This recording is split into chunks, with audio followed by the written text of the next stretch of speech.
दोस्तों आज की वीडियो बहुत ही खास होने वाली है।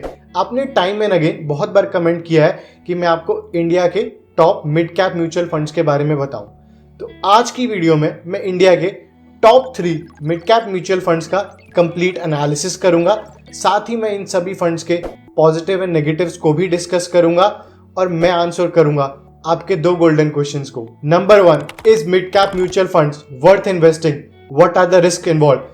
And number 2 is a very important question, especially for mid-cap mutual funds, that when is the right time to start investing in mid-cap mutual funds? जानने के लिए पूरी वीडियो को एंड तक जरूर देखना। दोस्तों किसी भी म्यूचुअल फंड का एनालिसिस करने के लिए हम 3 पैरामीटर्स को जज करेंगे।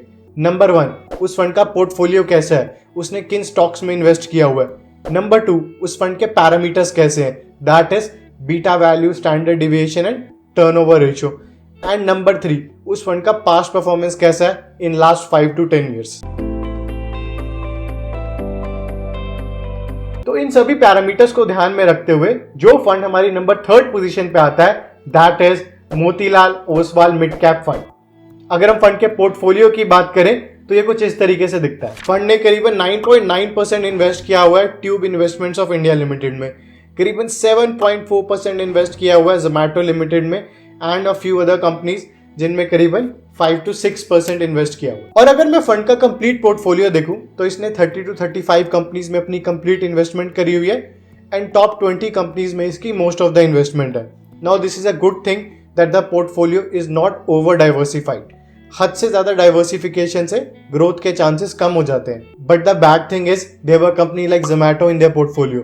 अब मैं इस चीज में ज्यादा नहीं जाऊंगा। जो मोतीलाल ओसवाल के चेयरमैन है रामदेव अग्रवाल, उन्होंने खुद आके इंटरव्यू में बोला कि उन्होंने जोमैटो को कहीं ना कहीं गलती हो गई थी उनसे, उन्होंने परचेज कर लिया, उनके मैनेजर्स उन पे प्रेशर बनाया और वो धीरे धीरे जोमैटो में अपनी इन्वेस्टमेंट्स को डिक्रीज भी कर रहे हैं। But apart from Zomato most of the investment is in good companies. और अगर मैं इसकी सेक्टर बाय सेक्टर इन्वेस्टमेंट देखूं तो इसने करीबन 43% इन्वेस्टमेंट स्मॉल कैप्स में करी हुई है। Now this do make the fund a little bit more risky, but more the risk more is the returns. अब कई लोग होते हैं जो स्मॉल कैप और मीडियम कैप में अलग अलग इन्वेस्ट करना चाहते हैं।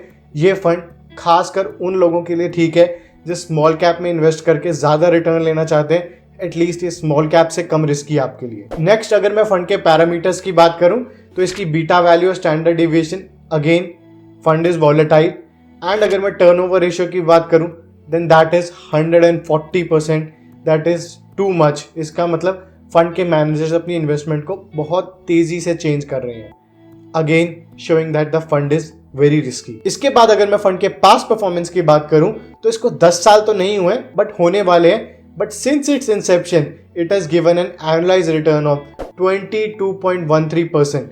And the reason why I placed it in the 3rd position is because of its exceptional good returns in the last 3 years।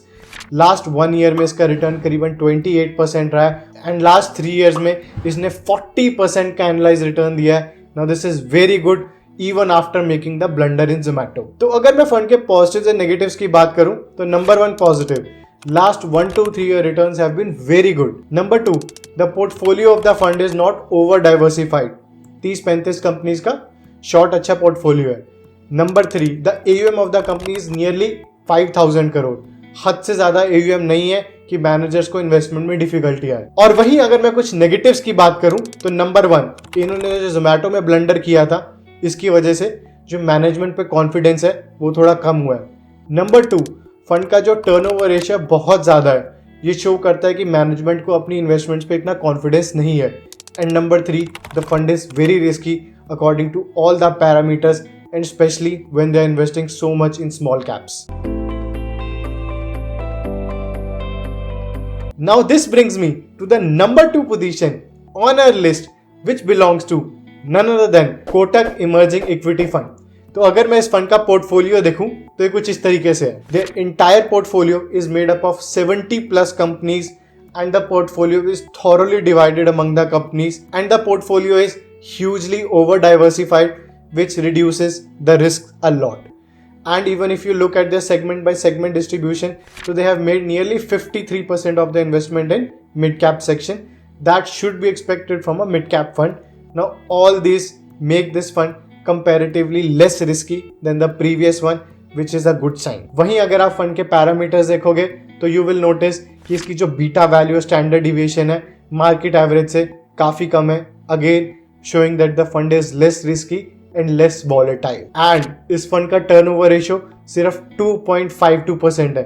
Now this is a very good number. It shows कि management को अपनी investment पे बहुत ज्यादा confidence है। And ऐसा बिल्कुल नहीं है कि रिस्क कम होने की वजह से इसके रिटर्न्स कम है। लास्ट 10 years में it has given an annualized return of nearly 24.2%, which is a very, very good number. Though the performance of the fund in the last couple of years has not been very good. वहीं अगर मैं fund के positive या negatives की बात करूं तो number 1 positive, all the parameters show that the fund is very less risky. Number 2 positive, the past 10-year performance of the fund is very, very good. और नेगेटिव्स की बात करें तो last 1 to 3 year performance has been, I would say, not up to the mark. Or second negative, the fund AUM is nearly 30,000 crore, which makes it a big fund and difficult for the managers to invest. And this brings me to the number 1 position on our list, which belongs to HDFC Mid Cap Opportunities Fund. और अगर आप इस fund का portfolio देखोगे तो कुछ इस तरीके से दिखता है। Again, it is a portfolio well diversified with 60 plus companies. और अगर हम सेक्टर बाय सेक्टर इन्वेस्टमेंट भी देखें then again 55% investment is in the mid cap section, which is again a very good sign. Now going towards the parameters, the standard deviation and the beta value look something like this. I would say not very far away from the category, जो category में है वैसा ही है, but the turnover ratio of the fund is just 12%, showing that the management is very confident in their portfolio. Now this brings me to the past performance of the fund. The fund has given an annualized return of nearly 21.75% in the last 10 years. But the best part about this fund is that they are giving very good returns in the last 3 years despite having a very less risky portfolio. Now this brings me to the positive and negative of the fund. Number 1 positive, very good past performance in all 1, 3, 5 and 10 years. Number 2, all parameters are good. And number 3, the portfolio is very less risky. Which brings me to the only negative that this fund has. जब भी कोई fund बहुत popular होता है then people start investing in that, and this is the biggest fund in the category, having an AUM of over 42,000 crores. Now this brings me to the end of our list. आगे अपनी video में हम discuss करेंगे अपने 2 important golden questions, but उससे पहले अगर आपको वीडियो अच्छी लगी तो प्लीज हमारे चैनल को जरूर सब्सक्राइब करना। मैं आगे और भी इन्वेस्टमेंट रिलेटेड वीडियोस आपके लिए लेके आता रहूंगा। Now coming to our 2 golden questions. Number 1, is mid-cap mutual funds worth investing? What are the risks involved? Now there is no doubt mid-cap mutual funds are more risky when you compare them to index fund and large cap fund. But अगर हम India की बात करें जहाँ पे हमें आने वाले 10 या 20 साल में लग रहा है कि हमारी कंट्री काफ़ी ऊपर जाएगी, every sector is going to perform very well. In these scenarios, you can definitely bang on the mid-cap funds to give you some extra return over the markets. लेकिन ये सब देखते हुए आपको 2 चीज़ों का खास ध्यान रखना है। नंबर 1, आपको अपनी सारी investment mid cap mutual fund में नहीं करनी, उसको आपको प्रॉपर डाइवर्सिफाई करना है अदर लेस रिस्की ऑप्शंस में भी।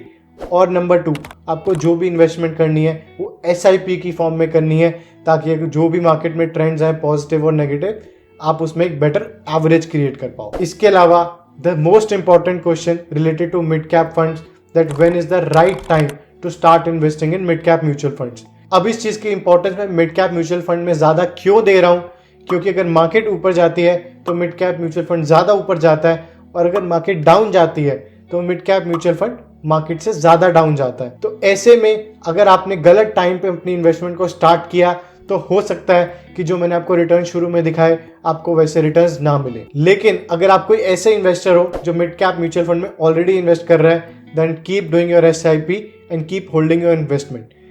But if you are an investor who is trying to get into this category, I will suggest right now जब मार्केट अपने ऑल टाइम हाई पर है, आप प्लीज थोड़े लेस रिस्की ऑप्शंस पे देखो, जैसे कि इंडेक्स फंड और फ्लेक्सी कैप फंड्स। और अगर यहाँ से मार्केट कुछ डाउन जाता है then it might be a better chance for you to start entering in this mid cap section. On the whole the best time to start investing in the mid cap mutual fund is when the market is at its lowest in the last 1 to 2 years. With this, I mark the end of this video. अगर आपका कोई भी doubt है तो please उसे comment section में जरूर mention करना। Thank you.